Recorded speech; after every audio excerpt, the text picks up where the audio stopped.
Modern football has one obsession: pace, explosive pace, sprint metrics, kilometers per hour plastered on every highlight. Kylian Mbappe, Leroy Sané, Vinicius Jr. Every academy in the world is now looking for the same thing: the kid who can outrun a defender before the defender even processes what happened. And then there is Neymar, who at his peak at Barcelona was slower than Dani Alves, who at PSG was being outsprinted in training by players who didn't even make the squad, who built a career of 140 plus goals, 2 Champions League finals, and the most successful club run in Brazilian history, entirely without the thing modern football decided was non-negotiable. This is not a story about someone who overcame a weakness. This is a story about someone who never had that weakness to begin with, because he understood something the entire game was too busy running to figure out. In 2015, UEFA published Neymar's average sprint speed at Barcelona. It wasn't elite by modern winger standards. It was average at best. The data was treated as a curiosity, a footnote, because at that exact moment, Neymar was tearing apart the best defenses in Europe alongside Messi and Suarez, and nobody wanted to explain how a winger with average top speed was doing that. The answer was simple: everyone was measuring the wrong thing. Pace tells you how fast a player moves. It tells you nothing about when they move. Neymar's entire career was built on a single insight that sounds simple and is almost impossible to execute. If you go before the defender commits, you don't need to outrun them. You only need to be gone before they start. Start with the physical reality. Neymar's body is not built for straight line speed. 5'9", narrow frame, low central gravity. Every physical measurement that scouts now flag as a sprint advantage: leg length, stride frequency, hip flexor profile. Neymar doesn't have at elite level. What he has instead is a central gravity so low that he can change direction at speeds where a taller player would fall off. His dribbling is not a skill, it's a physics problem that his body solves automatically. When Neymar drops his shoulder at full speed and cuts inside, the defender is not outrun. The defender's body weight has committed to a direction Neymar hasn't. The gap is not created by speed.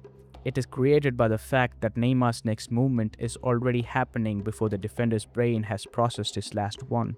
E qual foi o melhor que você já jogou? Brasileiro? Para mí Neymar. Neymar. Sin diferencia. Neymar, el talento de Ney, tener la capacidad de ese uno contra uno es criminal para el defensa. No puedes defender a Ney, no lo podías defender si no era con ayudas. Piqué trained against him every single day at Barcelona, and his conclusion wasn't that Neymar was fast. It was that one defender alone could not solve the problem. That is a completely different statement. That is a man describing something that doesn't have a conventional defensive answer. Neymar's close control radius is abnormally small. Most elite dribblers at pace push the ball 2 to 3 feet ahead of them. That's what allows sprint speed to work. You push the ball into space and your legs do the rest. Neymar keeps the ball within approximately 1 foot at all times. On a straight line against a fast defender, he loses every time. That's the trade-off.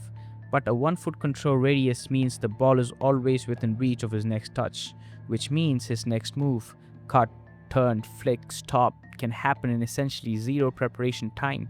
The elastico, the flip-flap, the step-overs that don't go where the last 10 went. These are not tricks. They are options that only exist because the ball never left his feet in the first place. That word, mark, is precise. Neymar's first objective in a one-on-one was never to beat his man. It was to make his man react, get a foot moving in the wrong direction, a weight shift that cannot be recovered. Once a defender reacts, he has already lost. Neymar knew that. He engineered it deliberately. The technique explains how Neymar beat defenders. It doesn't explain why those moments keep happening in the right places at the right times. At Barcelona, Guardiola's positional system required wingers to create width and then invert into space.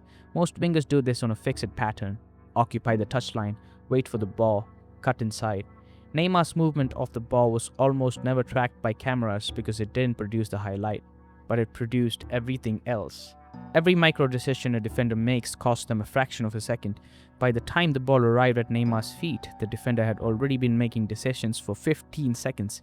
They weren't in the optimal starting point. They were mid-thought. A fast winger solves the problem after the ball arrives. Neymar solved it before. He was already in the position the defender hadn't covered yet. Not because he was quicker, because he had already mapped the next 3 seconds of the game while everyone else was still processing the current one. The 2010s were the decade of the high press and the explosive wide forward. Clubs built entire transfer strategies around sprint data. Wingers were assessed by top speed. The physical demands on wide players went up every season. Neymar didn't fit. He wasn't going to win a sprint race against a recovered defender. By PSG, the injuries had compounded and the pace he did have was visibly declining. And yet, ¿Delantero que más te ha costado defender? Neymar. Carvajal played an entire career at Real Madrid against the fastest wingers in the world. He named Neymar, not Mbappe, not Salah, not Vinicius. The players built specifically for pace were easier to defend than the player who didn't have it. Because pace gives defenders a story in advance. You know where the threat is going. You set up to stop it. Neymar never gave you the story. There was a version of Neymar's career built around the waist. The injuries, the transfer circus, the years at PSG where the potential was real and the trophies weren't. That version is accurate, but it has nothing to do with what Neymar was on a football pitch. What he was is this: proof that technique and intelligence are not a consolation prize for players who lack pace. They are a different weapon entirely, one that doesn't deteriorate on a sprint chart, one that doesn't have a standard defensive blueprint. Piqué said you need help to stop him. Carvajal said there was no formula. Paredes said the unpredictability was a choice. Thiago Silva said he read the game before anyone else. 4 defenders, 4 different ways of describing the same thing. Modern football spent a decade chasing the kid who could outrun everyone. Neymar was already past that conversation. The legs were never the point.